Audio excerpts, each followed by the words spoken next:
Hello, Jon Banks from NIHR ArcWest and the University of Bristol, and I'm going to talk to you in this section about how we report on and use our qualitative findings.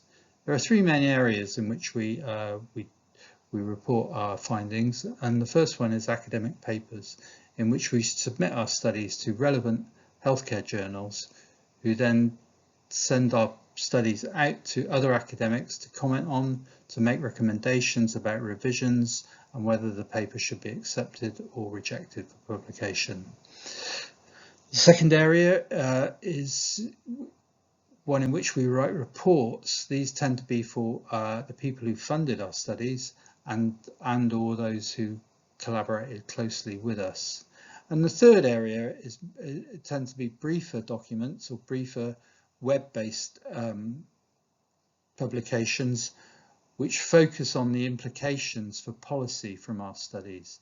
And so they're briefer so that they can be easily accessed by policymakers. There are three main aspects to writing up your qualitative studies, and these are methods, results, and implications. For the methods, the first thing to cover is how you go about collecting your information.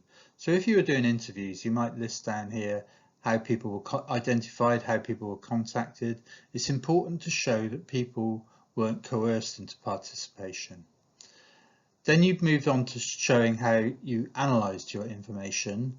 There are a number of methods of analysis associated with qualitative research, and these include thematic, framework, grounded theory. And it's important to spell out which of these you use and the processes involved in that.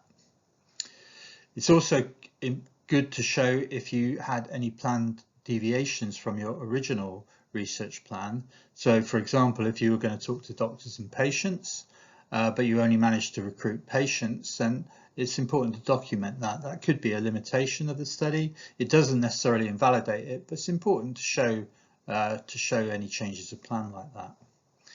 Then moving on to the results, the first thing you document is who you spoke with, or if you were doing observations, how many hours observation you made, and in the particular settings and at what times of day.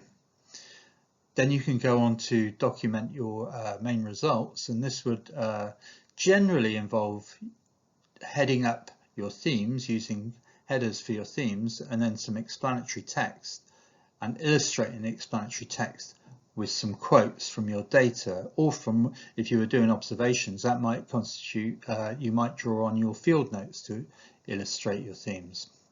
It's important to keep it simple, and if you can use tables or graphics in any way, then that can be helpful. Tables are good for documenting the numbers of people, the numbers of people who took part, and their attributes. So you might list how many were male, how many were female. You might list the age groups that were involved.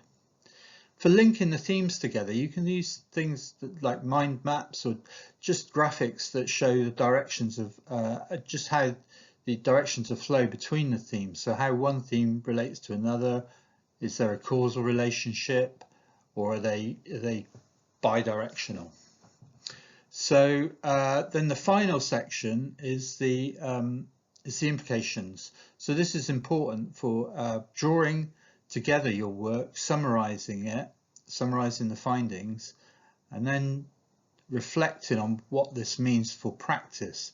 What are the policy implications? This is the area that policymakers will hone in on when they're looking at papers like this. So it's important to be very clear and precise, and also reflect on your strengths and limitations in this area. Whilst you might be able to make recommendations, you also have to highlight any limitations with your research. As I spoke about earlier, if you weren't able to talk to one particular group, that might be a limitation.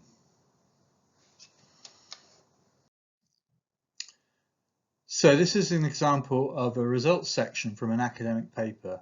This is a paper about identifying people who are victims of domestic abuse in sexual health clinics, and then referring them on to specialist support areas. So at the top here, you've got the main heading for this section is called Impact on Clinical Practice. This is the main theme, and the paragraph below, develops this theme into a sub-theme about how staff have come to accept and recognise this role as part of their job, and the quote illustrates that point. Now, there would have been a number of quotes that the authors would have been able to draw on, but they would have identified this one as particularly making the point particularly well. Then in the paragraph below the first quote, it goes on to develop another sub-theme. This time it's about how taking on that role of identifying victims does actually eat into their time available, and how they struggle with the time they've got in their role to do their main work and this new role. This is then illustrated with a further quote below, and that tends to be how the results section will flow. So you'll have a heading, a number of sub-themes illustrated with quotes. So this is a slightly dense slide. There's a lot of text on it, but hopefully you can zoom in a bit if you want to see some of the detail. But it's really just to give a snapshot, a picture of what a qualitative research report looks like. So on page 1, it gives a background to the research, why the research was being done. I didn't mention this earlier, but it's important when you're writing a research report to show why the research was done. Give some idea of the field of inquiry, what's already known about the subject, and what this research can add. Then on the second page, it goes on to outline the results, and the table at the top gives the framework of analysis, showing the main themes under which the results are organised. In the text below, you can see the use of underlining to highlight sub-themes. Then you can also see quotes used again, as we discussed earlier, quotes used to illustrate the results. Then on the third page, we've got this drawing. I spoke earlier about the value of using drawings or things like mind maps to illustrate your findings. Here we have the main themes numbered in red. Then in grey are the sub-themes and their relationships to the main themes. You'd use drawings like this to illustrate your findings, but not exclusively at the expense of text. So the text would support the drawing, and the drawing support the text. This is the final slide in this section, and this is about research summaries. The key thing with research summaries is to make them as accessible as possible to a wide group of people. So think about patients and public, think about policymakers, and also think about research participants. You want all these groups to be able to look at this and identify what the main findings and the implications for the research are. This particular research summary that I've got up here is what we call an ARC bite, and this is the format we use for our summaries. It presents our findings and the implications from the findings on one A5 sheet of paper printed on both sides. It uses graphics and photographs as well to make the points, and so there is limited space for text. So we have to be very clear, very focused about what we include as part of the text.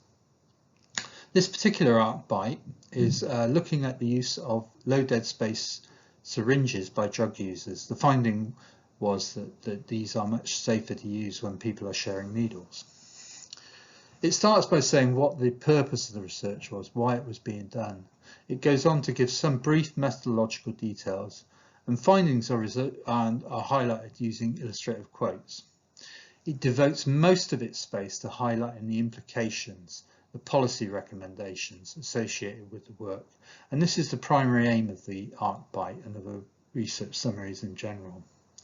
We do keep the methodological details brief, but we also include a full web link so that people can access the full academic paper and assess our methodology in detail in that paper. This concludes the section on reporting qualitative data. I do hope it's been useful.